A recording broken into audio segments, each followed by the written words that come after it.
وعلى آلك وأصحابك يا نور الله صلی اللہ تعالی علیہ وسلم۔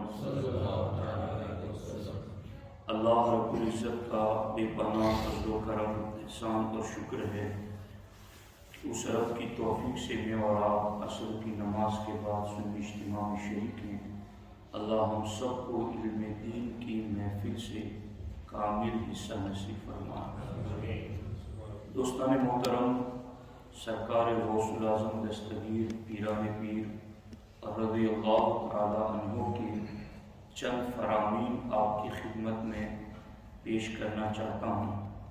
سرکار غوث پاک رضی اللہ تعالی عنہ اپنی کتاب الفتح الربانی کی 14ویں مجلس میں ارشاد فرماتے ہیں: لا تستہین بکلمات الحکماء والعلماء۔ اس کا ترجمہ یہ ہے کہ علماء کی باتوں کو حقیر مت سمجھنا۔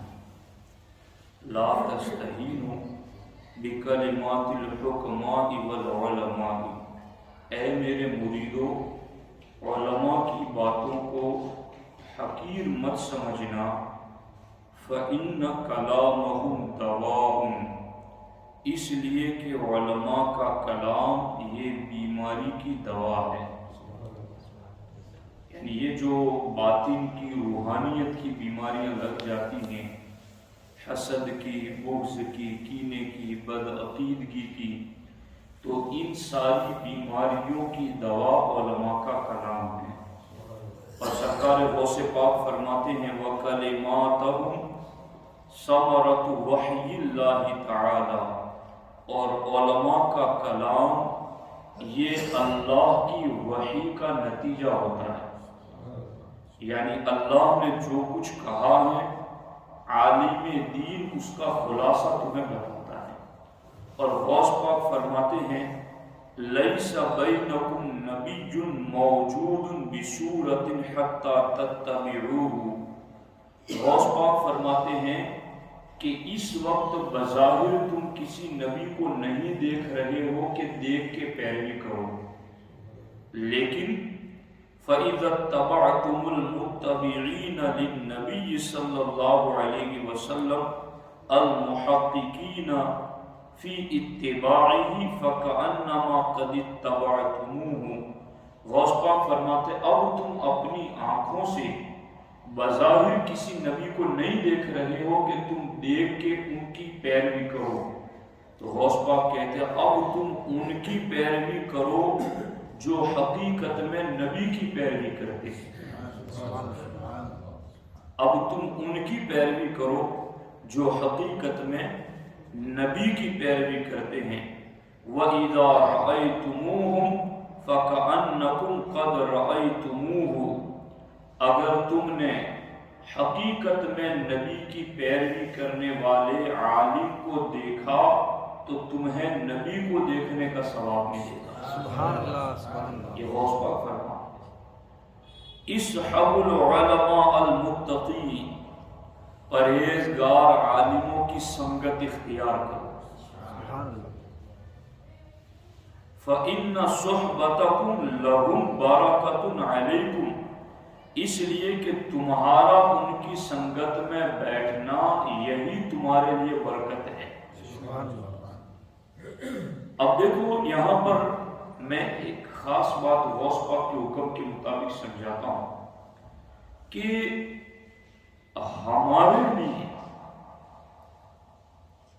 اللہ رسول کی راہ پر چلنے کا عام طور پر ایک ہی راستہ ہے کہ ہم عالم کی بات سنیں، اس کی صحبت اختیار کریں اور کچھ سیکھیں۔ باقی عام طور پر لوگ اپنے کام کاج میں، اپنی ضروریات میں اتنے مشغول رہتے ہیں کہ ان کے پاس وقت نہیں رہتا ہے، تو عام طور پر عوام کے لیے اللہ رسول کا دین سیکھنے کا ذریعہ عالم کی صحبت ہی ہے۔ اب اگر یہیں آپ بدگمانی کر بیٹھے یہی اگر آپ برا خیال رکھیں گے عالم دین کے بارے میں تو پھر جہاں سے میٹھے پانی کا چشمہ پھوٹ رہا تھا، اگر ہم پیاسے وہی دشمنی کر لیں گے تو ہمیں میٹھا پانی ملے گا کہاں سے؟ تو یہ دنیا جہاں ہمیں دین سے دور کرنا چاہتی ہے، وہیں پر ہمیں پرہیزگار علماء سے بھی دور کرنا چاہتی ہے۔ اور وسوسے کیسے ڈالے جاتے ہیں کہ ان مولویوں کو اس نئے دور کا پتہ نہیں، اس نئے زمانے کے تقاضوں کا انہیں پتہ نہیں، کیسے رہنا ہے، کیسے سہنا ہے، رشتہ کہاں رکھنا ہے، کس طرح نبھانا ہے۔ یہ پرانے زمانے کی سوچ رکھنے والے، ان کو کچھ پتہ نہیں، اس لیے ان کی باتوں پر عمل مت کرو۔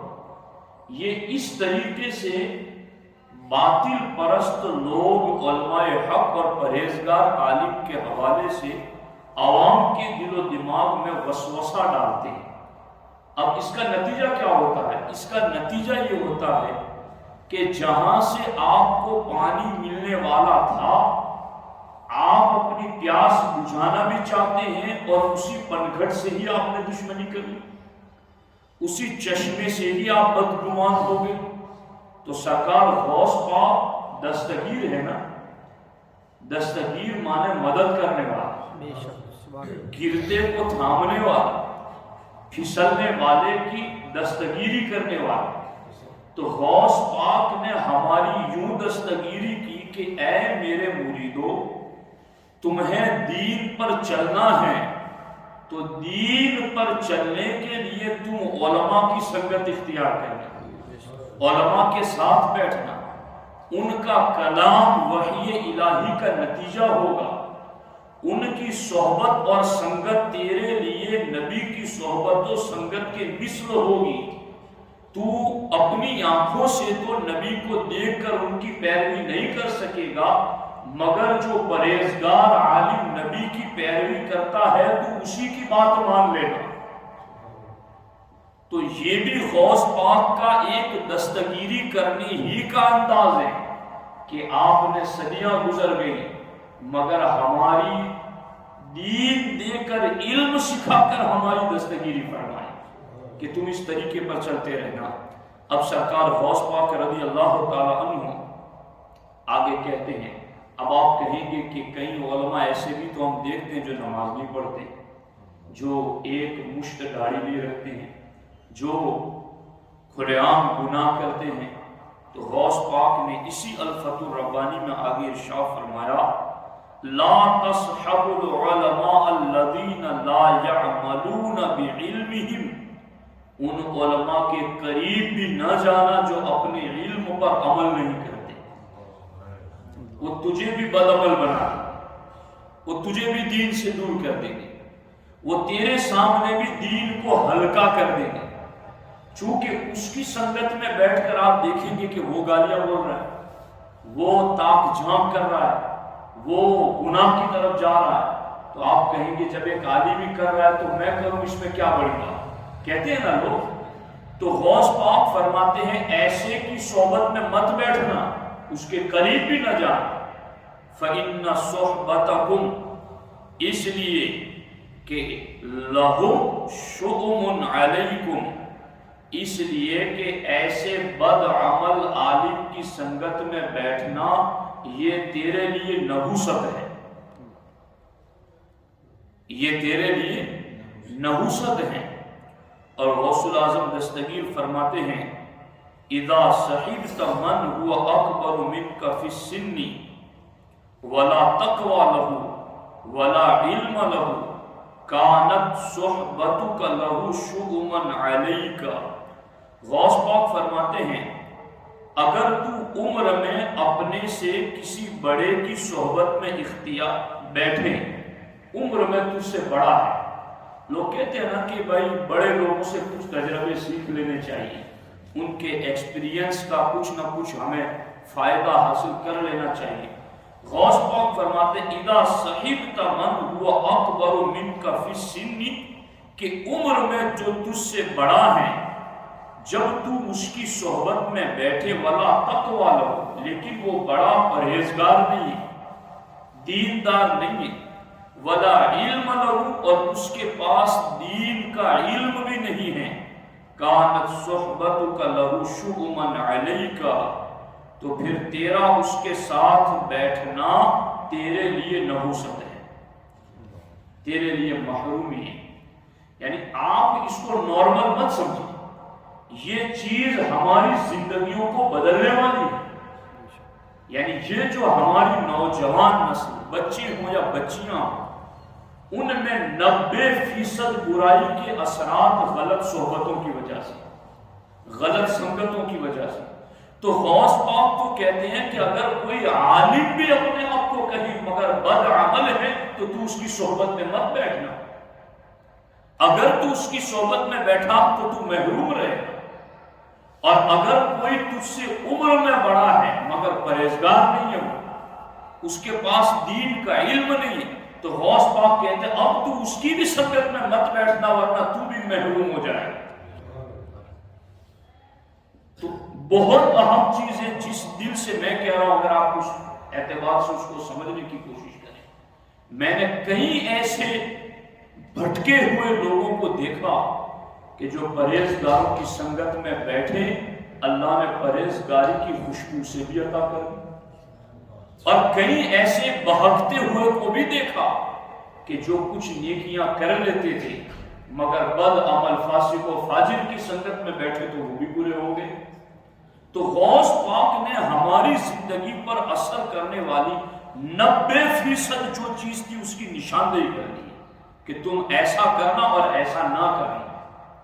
اب یہی ایک سمجھو کہ میں تو ایک گنہگار عالم ہوں مگر لوگ ہمیں حضور کے دین کا خادم سمجھتے ہیں۔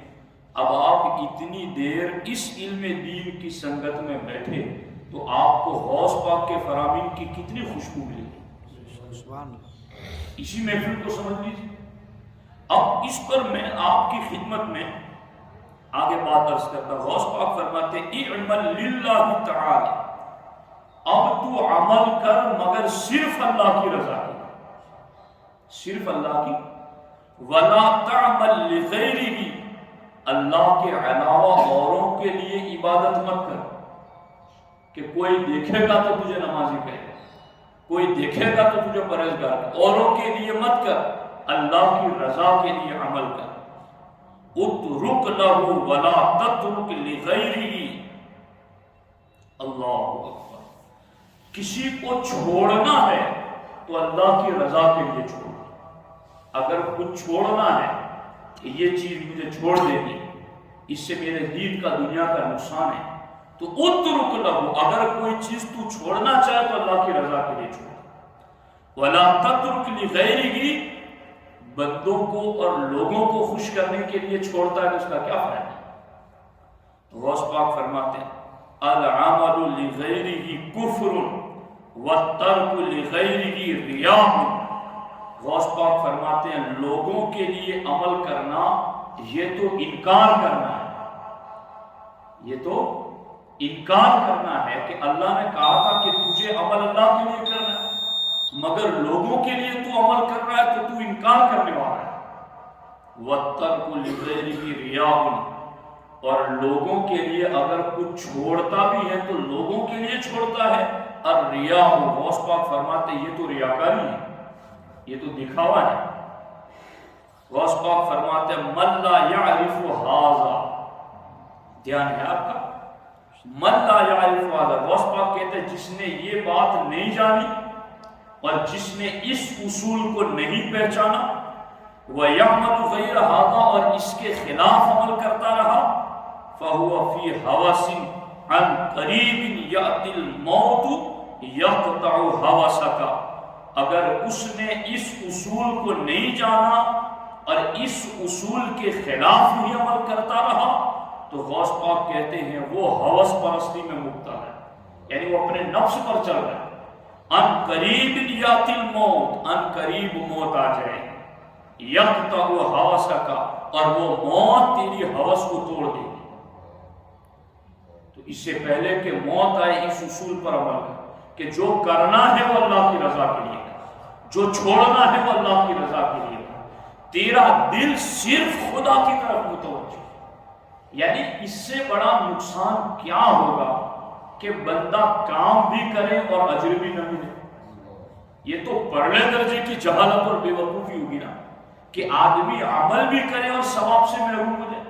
روپیہ دیا مگر نیت تھی کہ لوگ میری واہواہی کریں، کام کیا، نماز پڑھی مگر یہ نیت رکھی کہ لوگ مجھے نمازی سمجھے، تو اب یہ چیز وہ ہوئی کہ غوث پاک فرماتے تو نے یہ اصول جانا ہی نہیں ہے، تو اب تو سمجھ لے کہ تو ہوس پرستی میں ہے اور موت آئے گی اور تیری ہوس کو ختم کر دے گی۔ ہم کسی کی نیت کو ڈیفائن نہیں کرتے کہ تو نماز پڑھنے آیا ہے تو تیری ریاکاری کی نیت ہے، ہمیں یہ کہنے کی اجازت نہیں ہے۔ کوئی مسجد میں دے رہا ہے تو ہمیں یہ کہنے کی اجازت نہیں ہے کہ ہم خام خواہ بدگمانی کریں کہ یہ ریاکاری کے لیے دے رہا ہے، اپنا نام کرنے۔ ہمیں پتہ نہیں ہے تو ہم کیوں بدگمانی کا گناہ کریں؟ لیکن جو بندہ کر رہا ہے وہ خود تو اپنی نیت ٹھیک کرے نا۔ یعنی اگر میں مسجد میں دے رہا ہوں 5-10 ہزار روپے تو آپ کو یہ اجازت نہیں کہ آپ یہ کہیں کہ مولانا نے نام اس لیے بلوایا کہ ان کو دکھاوا کرنا، آپ کو یہ سوچنے کی اجازت نہیں۔ ہاں مجھے یہ سوچنے کی ضرورت ہے کہ میں کس نیت سے مسجد میں دے رہا ہوں، میں کس نیت سے نام بلوا رہا ہوں، مجھے اپنی نیت ٹھیک کرنی چاہیے، باقی مجھے لوگوں کی نیتوں پر شک کرنے کی ضرورت نہیں ہے۔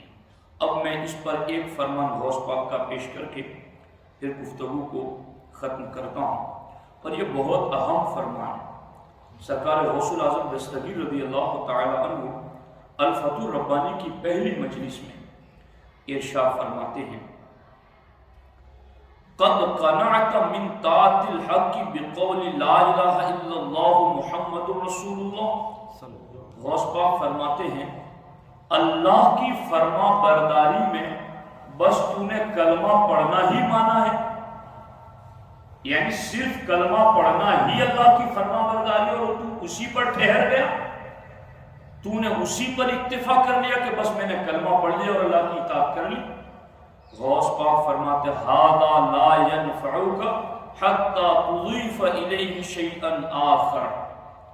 غوث پاک فرماتے صرف کلمہ پڑھ لینے سے تجھے فائدہ نہیں ہوگا جب تک کہ تو دوسری چیزیں بھی اس کے ساتھ ایڈ نہ کرے۔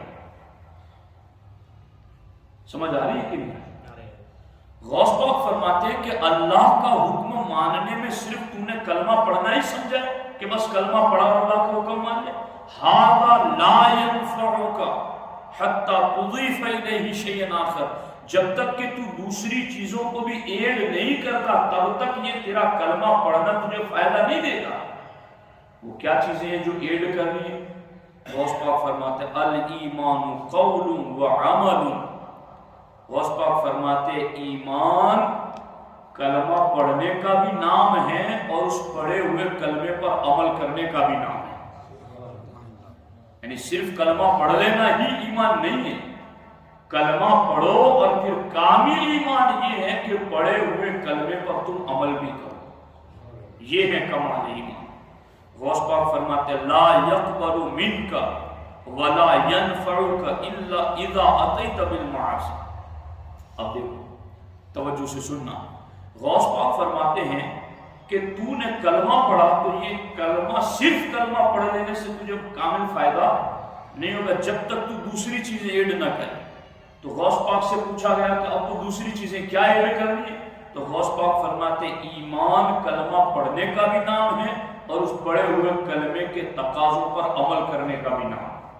تو عمل کرے گا تو اس کلمے کے تقاضوں پر تو ایمان تجھے فائدہ دے گا۔ اب جب کوئی بندہ ڈاکٹر کے پاس جاتا ہے تو ڈاکٹر اس کو دوائی دیتا ہے اور ڈاکٹر کہتا ہے کہ اس دوائی کو تو کھائے گا تو تجھے فائدہ ہوگا، لیکن ڈاکٹر کہتا ہے کہ ان چیزوں سے پرہیزی بھی کرنا۔ اب ایک بندہ ایسا ہے جس نے دوائی ہفتے تک کھائی، گیا تو کوئی فرق نہیں، ڈاکٹر صاحب کیسی دوائی دی، کوئی فرق ہی نہیں ہو رہا ہے۔ کہا تو نے پرہیزی کی تھی فلاں چیزوں کے کھانے سے، کہا یہ تو مجھ سے نہیں ہو سکا، کہا کوئی پرہیزی نہیں کرے گا تو یہ چیز تجھے فائدہ۔ اب غوث پاک فرماتے ہیں کہ ایمان کلمہ پڑھنے کا بھی نام ہے اور عمل کرنے کا بھی نام ہے، مگر یہ دونوں چیزیں کلمہ پڑھ کر عمل کرنے سے فائدہ کب ہوگا؟ اب غوث پاک فرماتے لا ينفعک لا يقبل منك ولا ينفعك اذا اتيت بالمعاصي والزلات ومخالفة الحق تعالى واصررت على ذلك وتركت الصلاة والصوم والزكاة والحج والصدقة وافعال الخير۔ غوث پاک فرماتے ہیں کہ یہ زبان سے کلمہ پڑھنا اور عمل کرنا تجھے اس وقت فائدہ دے گا جبکہ تو گناہ سے بچے گا، غلطیوں سے بچے گا، اللہ کی نافرمانی سے بچے گا، نماز چھوڑنے سے بچے گا، روزہ چھوڑنے سے بچے گا، زکوٰۃ، حج، صدقہ اور نیکی کے کام چھوڑنے سے تو بچے گا، تو یہ ایمان اور عمل تجھے کام آئے گا۔ یعنی ایک آدمی ایسا ہے نا کہ جو نماز تو 5 ٹائم کی پڑھتا ہے مگر دکان پہ جا کر کے وہ دھوکا دیتا ہے، وہ نیکیاں تو خوب کرتا ہے مگر ساتھ ساتھ میں حرام کی کمائی کماتا ہے۔ تو غوث پاک یہی سمجھا رہا ہے کہ یہ تیرا ایمان اور عمل تجھے فائدہ اس وقت دے گا جبکہ تو گناہ سے بچے گا، جبکہ تو بدعملی سے بچے گا، جب تو نماز چھوڑنے سے بچے گا، زکوٰۃ چھوڑنے سے بچے گا، حج چھوڑنے سے، صدقہ چھوڑنے سے اور نیکی کے کام چھوڑنے سے بچے گا، تو تب تجھے یہ سارا فائدہ ملے گا۔ اب غوث پاک کا فرمان سنو۔ غوث الاعظم دستگیر رضی اللہ تعالیٰ عنہ فرماتے ہیں اذا قلت لا الہ الا اللہ فقد ادعیت۔ غوث پاک فرماتے اگر تو نے لا الہ الا اللہ یعنی کلمہ پڑھ لیا، فقد ادعیت تو نے ایک دعویٰ کر لیا، یعنی کلمہ پڑھنے سے تو نے دعویٰ کر لیا کہ میں مسلمان ہوں۔ اب تیرے پاس دعویٰ ہے، یقال ایھا القائل الک بینۃ۔ غوث پاک کہتے ہیں اب کلمہ پڑھ کر کے تو نے دعویٰ کر لیا، لیکن اب تجھ سے پوچھا جائے گا الک بینۃ، کیا تیرے پاس اس دعوے کی دلیل ہے؟ کتنے پیارے انداز میں غوث پاک سمجھا، سادہ لفظوں میں، کہ کیا تیرے پاس اس دعوے کی دلیل ہے؟ تو غوث پاک نے خود ہی سوال کیا مل بینۃ، کلمہ پڑھنے سے جو دعویٰ کیا اس دعوے کی دلیل کیا ہے؟ تو غوث پاک خود کہتے امتثال الامر والانتہاء عن النہی والصبر علی الآفات والتسلیم علی القدر، ھذا ھو بینۃ ھذہ الدعویٰ۔ غوث پاک فرماتے ہیں اللہ اور رسول نے جتنے کاموں کے کرنے کا حکم دیا ہے ان کو کرنا، جن کاموں سے رکنے کو کہا ہے ان سے رکنا، آنے والی مصیبتوں پر صبر کرنا اور اپنے آپ کو تقدیر کے حوالے کر دینا، ھذا ھو بینۃ ھذہ الدعویٰ، یہ تیرے دعوے کی دلیل ہے۔ سبحان اللہ۔ اب میں بھی سوچوں، آپ بھی سوچوں، میں آپ سب کلمہ پڑھ کر کے ایک دعویٰ کیے کیا مسلمان ہیں؟ اب غوث پاک فرماتے ہیں مل بینۃ، اس دعوے کی دلیل کیا ہے؟ تو غوث پاک نے خود کہا امتثال الامر، اللہ نے اور اللہ کے رسول نے جتنے کاموں کے کرنے کا حکم دیا ہے ان کاموں کو کرنا، یہ اس دعوے کی دلیل ہے۔ والانتہاء عن النہی، اللہ رسول نے جن کاموں سے روکا ہے ان سے رک جانا، یہ لا الہ الا اللہ والے دعوے کی دلیل ہے۔ غوث پاک فرماتے ہیں والصبر علی الآفات، مصیبتیں آئی اور تو نے صبر کیا تو یہ تیرا لا الہ الا اللہ والے دعوے کی دلیل ہے۔ والتسلیم الی القدر، محنت کرنا، کوشش کرنا، لیکن اپنی محنت پر بھروسہ نہیں، سب اللہ کی تقدیر پر چھوڑ دیا، تو غوث پاک فرماتے تقدیر کو کے حوالے اپنے آپ کو کر دینا، یہ تیرے لا الہ الا اللہ والے دعوے کی دلیل ہے۔ اب غوث پاک فرماتے ہیں اذا عملت هذه الاعمال، کہ جب تو یہ سارے عمل کرے گا، یعنی یہ دلیل جو ہے نا، یعنی حکم پر عمل بھی کرے گا، جن سے روکا اس سے رک بھی گیا، صبر بھی کیا مصیبت پر، اور تو نے اپنے آپ کو تقدیر کے حوالے بھی کر دیا، یہ سارے نیک عمل تو نے کیے، تو غوث پاک فرماتے ہیں ما تقبل منک الا بالاخلاص للحق تعالی، اب یہ تیرے تمام اعمال جو دلیل والے ہیں اسی وقت قبول ہوں گے جب تو اخلاص کے ساتھ کرے گا، جب تو اخلاص کے ساتھ، یعنی صرف اللہ کی رضا کے، صرف اللہ کی رضا کے لیے کرے گا، تو تیرے یہ اعمال اللہ کی بارگاہ میں قبول ہوں گے۔ تو دوستو یہ مختصر باتیں میری نہیں غوث پاک کی، ہم سب کے پیر اور پیروں کے پیر کی ہیں۔ میری درخواست ہے ہمارے چینل پر اس کو اپلوڈ کیا جائے گا، اس کو بار بار غور کیجیے کہ غوث پاک کی غلامی کا ہم دم بھرتے ہیں اور ہماری نسل غوث پاک کی غلام ہے اور انشاءاللہ رہے گی، اور یہ ہمارے لیے نجات کا ذریعہ ہے۔ مگر غوث پاک اپنی کتابوں میں لکھ کر کے ہمیں کیا پیغام دے کر گئے ہیں، کبھی وہ بھی تو سننا چاہیے۔ یہ روح کی غذا ہے، غوث پاک کے نام پر جسمانی غذا تو ہمیں ملتی رہتی ہے اور ملتی رہے گی، مگر یہ غوث پاک کی روحانی غذا ہے جو سنی اجتماع کے ذریعے آپ کو پہنچائی جا رہی ہے۔ آپ ان کو یاد رکھو، اس کو بار بار سنو، اپنی زندگیوں میں نافذ کرنے کی کوشش کرو۔ اللہ کریم مجھے آپ کو سب کو عمل کی توفیق عطا فرمائے۔ السلام علیکم ورحمۃ اللہ۔